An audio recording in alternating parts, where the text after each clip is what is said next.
One of the many benefits of living in Southern California is all the traffic that we get here. I'm not referring to the traffic on the roads congesting our freeways and making life challenging. I'm talking about the traffic of visitors that travel in and out of Southern California. So I was recently blessed to spend time with Roy Liu and Alice Wang. Both of them are in Toronto and they're prepping to run their first companies in Canada. I've got a lot of respect for these two. These guys went through being shut down on 4 separate occasions. Think about the lockdowns during the pandemic. They went through 4 lockdowns over an extended period of time. So these guys are warriors. They've been through a lot of ups and downs in the business. I take my hat off to all the warriors in Canada that had to deal with all this. And I'm putting my money on these two. I think they're going to run great companies. And we had lunch at the Irvine Spectrum, so I hope you guys enjoy just some quick Q&A that we had. Roy and Alice from Toronto. Enjoy. What advice do you have for people who wants to get there very quickly? They time themselves on a strict deadline. What would you say to them? All right. And Roy, I'm going to answer you here. Easier for the audience. The whole thing on time, I have always found that to be interesting because we all have a sense of urgency, and we all I've got to get ahead, and I got to get ahead now. Even like my company mission statement is grow right now, right? Like have some urgency behind your growth. And so sometimes we need to sort of disconnect from, like, let's just say we were in the dry cleaning business. I mean, how successful would you be in your first year in business? Or even as a restaurant owner, how successful would you be your first year in business? Like, it's going to take some time. It's going to be somewhat of a grind. Gary Vee talks about this all the time. He thinks the number one challenge with today's young people is we all want success now. And he's like, listen, there's only one Mark Zuckerberg, billionaire at the age of 21. Like, that's not the norm.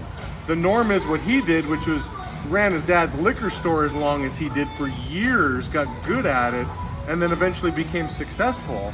But I encourage people all the time to kind of take the timeline out of the equation. You've got your goal, shoot for your goal, but don't get so caught up in time, because then you start comparing yourself to other people. Like, well, this other guy got promoted in a year. I've been doing this 2 years and I'm still not promoted. Gee, there must be something wrong with me. I remember I came back from a trip with the Nolans, right? Our boys are the same age. And Chase was about a year old, Dane was about a year old, and Chase could walk. And I come home and Dane's still running around on the ground. He's just crawling on the ground. And I was a little distraught by that. And I said to my wife, like, well, Chase can walk and Dane can't walk. And she says, are you concerned that Dane will never learn how to walk? I'm like, well, no. I guess just the competitive side of me is like, well, Joe's son is walking, my son should be walking, like, he'll walk, Jamie. When he's ready to walk, he'll walk. Yeah, okay. Let's take time out of the equation. What's really important is that he grows up to be a great young man and he'll eventually learn how to walk. So I needed to get retrained on that topic myself on, don't get so caught up in time. Time will sometimes bring the worst out of us and maybe make us want to take some shortcuts if necessary. But no, I want to keep my goals in mind. Like, even people ask, James, what's your goal now? Well, when the $1 million bonus pays out, I want to have 10 consultants. Well, when do you think that'll be? Well, the last time we were making predictions on when we think the bonus will get paid out, a pandemic happened. Maybe that was a sign of, like, quit trying to guess the time, because you have no control over so many things that happen in life. Just set your sights on the target that you're shooting for and don't get so caught up in time. I saw this on a sticker. A goal is a dream with a deadline. Remember, I bought into that narrative years ago. Oh, that's a good one. A goal is a dream with a deadline. But the problem with, again, time frames is you start comparing yourself to other people, and that's extremely harmful. Because again, there must be something wrong with me. Kind of like when I said with the boys walking, like, you think your son's never going to walk. And I like the, something we coined in our house, the diamond rule, the 4 C's. Never criticize, never condemn, never complain, all from How to Win Friends, Influence People. And the fourth one is never compare. Never compare yourself to other people, because again, it's only going to lead to unwanted and unwarranted stress. You don't need that. Life is stressful enough without that, so don't make it any harder for yourself than it already is. So, big fan of no timelines. Now, that doesn't mean don't have a sense of urgency. Like, you can still want it now. Okay, I want to win the day. I mean, that's really how to play the urgency game. Is what is the objective today, and go win the day. Don't go halfway through the day and start thinking about, well, today's going to be a write-off. There's always tomorrow, and start putting merit in tomorrow. No, all you have is today. So just make sure you win today. Just get ahead by an inch, and then tomorrow get ahead by an inch, and then you just add up all those inches, and you're going to find yourself winning. What's your attitude towards money? And then how do you educate your children and your partner self about money? Involve like spending, treat yourself, savings. So tomorrow is my son's birthday, and so it's funny because I told my son we may have to renegotiate this, but I wanted my kids to all learn good money habits. Obviously, I don't want them leaving my house and they're financial disasters and they're burying themselves in debt. And again, hard to not do that in today's climate with student loans and all that stuff. But so they all got their bank accounts set up, and like it was a ceremonial thing on their 5th birthday, right? So we go to Wells Fargo, we set up these bank accounts, and I've told them that between me and Wells, okay, between the Bank of Dad and the Bank of Wells Fargo, you're going to get 10% interest on your money. Now, little do they know that Wells pays about 0.01%, and Dad has to pay 9.99%. But every year on their birthday, whatever they have in the bank, I make a deposit of 10%. So tomorrow, for my son's birthday, I have to make a few $100 deposit because he's very good at saving money. He's like, Dad, interest pays up on my birthday. I'm like, I think the rates have to go down at some point in time. I just wanted to give them a nice round number so they understand really the power of compound interest. I think Warren Buffett credits his success to, I have lucky genes, I live in America, and I use the power of compound interest. Those are his 3 secrets to wealth creation. So when you're getting paid interest on the interest, I mean, that's how you know you're on the right track. So that's at least how I started off with my kids. In my house, I'm in charge of all the money. I mean, I know in most American households, I think the wife is the one who's writing the checkbook and stuff like that. We don't do it that way in my house. I mean, my wife has a credit card, and I get the credit card statement, and I pay all the bills, and sometimes I'll ask her, like, do we really need, all the stuff that you buy at Whole Foods? It's Whole Foods that's really the culprit in our house.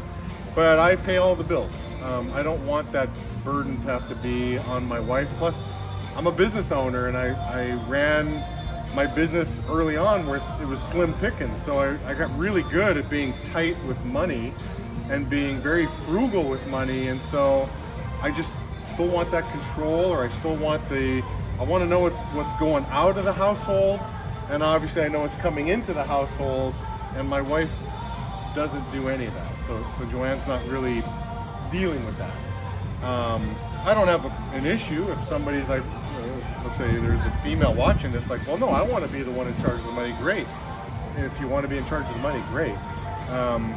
Just most families that break up, I remember going through marriage counseling early on, and said, hey, listen, 2 things you want to be straight with here. The reason people get divorced, 1 is money, and 2 is infidelity or like sex. So we knew early on in our relationship, hey, we got to be straight with money. We got to be good with money, and we have the same values. We're both frugal. We're both, we're not buying in excess. I mean, my wife could be very costly. Like she's not that kind of girl. She's not going out buying the Gucci bags and stuff like that. Not that there's anything wrong with Gucci bags, but we're just frugal. Okay, we're frugal. Penny saved is a penny earned. And if we're going to spend money, we'd rather spend the money on cool vacations. There can be conflict, between 2 married people and what we're spending our money on. There has to be great communication. So So again, my wife is fine with me being the guy, writing the checks, paying the bills. But before that happens, there's good communication. Like, she may want to say, Jamie, maybe you shouldn't be in charge of that if I'm the guy coming back with all kinds of weird expenditures. But because she knows that I'm not buying in excess, I think that gives her the confidence for me to have the power of the pen and the checkbook. But again, if I was a mess and I couldn't control my impulses to buy things, I don't think she'd be fine with me spending. But again, I'm a math-minded guy. How much money's coming in, how much money is going out, I have to make sure, I don't want to run my household like the government. Okay, there's X amount coming in, but there's 2X going out. I mean, that's not going to end well, right? So again, we got to make sure that the communication is happening. And if let's just say there is a limited amount of money and there's spending, well, we have to prioritize what we're spending our money on. In our house, there is a prioritization on education and good quality food. So we probably spend, some would look at what we're spending on our diet and be like, man, that's crazy, man. It's all organic, so that stuff matters to us. And my kids' education matters. So we're spending a lot on education. But we communicated that those values were aligned, and therefore then the spending is also aligned. So I think that's the most important part versus, well, who's the person actually writing the check? I think that's a little less relevant. The communication, I think, is the most important piece to make sure that there's no fighting and to make sure that there's alignment with, regardless of who the bookkeeper of the household is, we'd be spending the money the same way. That's just good communication. I've seen a lot of successful people in our business that took punches before, rolled back up. But the last punch they took, they just never got back up. They just gave up on the last punch. Yet they have shown before that they're able to handle punches. They're able to get back up. Like, what happened there? How do we overcome that? Like, what was the mentality? And what advice do you have for people who are afraid of that's going to happen to them? Interesting history. Okay, so I became an owner in the field in Canada, and I became an owner in the field in the United States. Okay, so I did the Canadian thing first, did the American thing second. Guess which time took longer? Now, logically, you'd think, well, gee, you'd already become an owner before, so you already know the stumbling blocks to avoid, and you probably became an owner faster in America. Logic would say that, but the reality is it took me twice as long in the United States to get promoted than it did in Canada. And again, I knew where all the holes were on the map to ownership. I knew where all the wrong turns were. Well, why did it take longer? I'm telling you, when you know of all the pain and you know all the areas that are going to be stumbling blocks, a lot of times you can get yourself psyched out. And I think I did that a lot. Like, I'm like, oh gee, I gotta rebuild. I lost a leader on my team. I gotta rebuild. Oh man. And you can start really nagging yourself out of all the up and coming work. Again, you know the grind coming. And I just think when I was in Canada and I didn't know all the grind coming, I just had a better attitude about it. Again, I didn't know the pain, so I just singing zippity doo dah along the way to ownership. So sometimes, maybe ignorance is bliss a little bit. I think there was a little bit of that, but by not knowing, I just think I had a better attitude. I think I had a little bit more of a defeated attitude just knowing how heavy those punches were going to be in the United States. Now, how can you avoid that? And obviously, I did avoid that because I got back on my feet after getting knocked down. And, I looked at it this way. If I'm lucky enough to be on this planet for 80 years of my life, okay? Let's say I don't know how many years I'm gonna have on this planet. Let's say I get 80. What's 1 year? Let's say the field is gonna be 1 year of just grinding it out. What's 1 year out of 80? It's not that big of a deal. It's not like this is gonna be 20 years. I gotta grind it out for 20 years and then, so I'm gonna put a quarter of my life in. Well, we're just talking about a blip on the radar. So a lot of analogy I like using is you got to kind of zoom out, right? Like look at the battlefield from 30,000 feet rather than right in the grind of the battlefield. I just kind of felt like I had to zoom out and look at the bigger picture. Like, hey, I'm young, I'm in my 20s. so what that I got to do this a second time? Like, get over the whole poor me stuff and just get out there and do it. A little bit of discipline, kind of like the answer to the last question. Have some self-discipline and just get out there and get the job done. Again, zoom out. It's only going to be 1 year of my life, but again, it took me twice as long because I knew the potholes on the road. It took me twice as long the second time than it did the first time. Embarrassed to say that, but that's true. Yes. So Jamie, I got a question about like team culture, right? Just for example, team night. What if some of you guys wanted to go out and grab a beer? Some of them want to do some sports events. Some other people want to have a nice dinner and chat and get to know each other. You always got these conflicting interests on something as simple as team night, right? So what do you do? How do you run your office to balancing these opposing forces? Yeah. First things first, you've got to identify core leaders. Okay, like who are the core leaders in the business? Who are running crews? Usually I define core leaders as you've got 2 first-generation leaders on your team. Okay, now it doesn't know if you've got a small office, well maybe there's only 1 core leader, well that doesn't work. So maybe it's just leaders with leaders. Okay, there's 3 of us that are leaders with leaders. Great, you're the core leader. So first identify the core leaders. The core leaders would always get together, in my case it was always every Friday morning before morning atmosphere, just the core leaders, and they were treated like, board members. Like you're influencing this company, you're a board member of this company and the direction of the company, we want your input. And you're speaking on behalf of a crew of people. So your voice isn't just your voice, it's a whole crew's voice. And so you've got, so we'd have to answer a bunch of questions for next week's, so we're planning really next week, so it's core leader planning is what we call it. And one of the questions was always, hey, what are we doing for team night? And so this person wants to do some basketball. We did that a couple weeks ago, it was awesome. And this crew wants to do some cooking class, and this crew wants to go to a local restaurant. Ideally, what we want to see happen is somebody comes to the table with such a great idea that everybody's nodding their heads and like, yeah, let's do that, that's awesome. Roy has such a great idea. But sometimes that's not the case. And sometimes like, okay, there really are a collective bunch and you're setting your way, you're setting your way, I'm setting my way. Well, then we'd have to vote on it. And everybody knew in the office, hey, we all voted and we're standing behind this. It's not that whole, well, he's not my president thing. No, it's not like that. Your president is your president. Regardless of whether you voted for the person or not. Regardless if this is my idea for team night, hey, we're part of the collective group. We're all gonna enthusiastically do a cooking class for team night. And then again, enthusiastic, not, oh, no show from this crew or they're not interested in a smaller, we're all gonna do it. And if people, want to have some influence in the office, great. Become a core leader so you can be part of the decision making of the office, and let's get more brains in the game. But that's how we did. I used to, early on, the way I used to do it, I'd plan it all out. Well, it's my business, I'm the owner, I've got to put the brain power into this. Once I figured out how to unleash the collective brains in my business, well, first of all, I found out that none of us are smarter than all of us.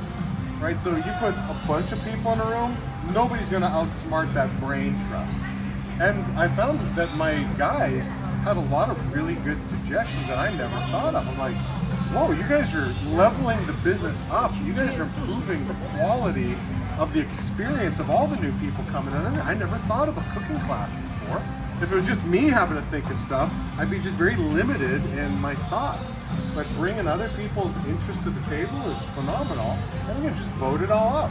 And the democracy wins. So, it's not like, well, I'm the owner, I get the veto power to trump everything here if I don't like it. Man, you can't run a democratic system with a dictator. So I just get one single vote, just like everybody else gets one single vote. And if I'm in the minority, so be it. We're going to run with whatever's voted, and I'm going to be the most enthusiastic participant in that team night. But that core leader planning is powerful, and it's the only way, in my opinion, how to really run a successful ICL.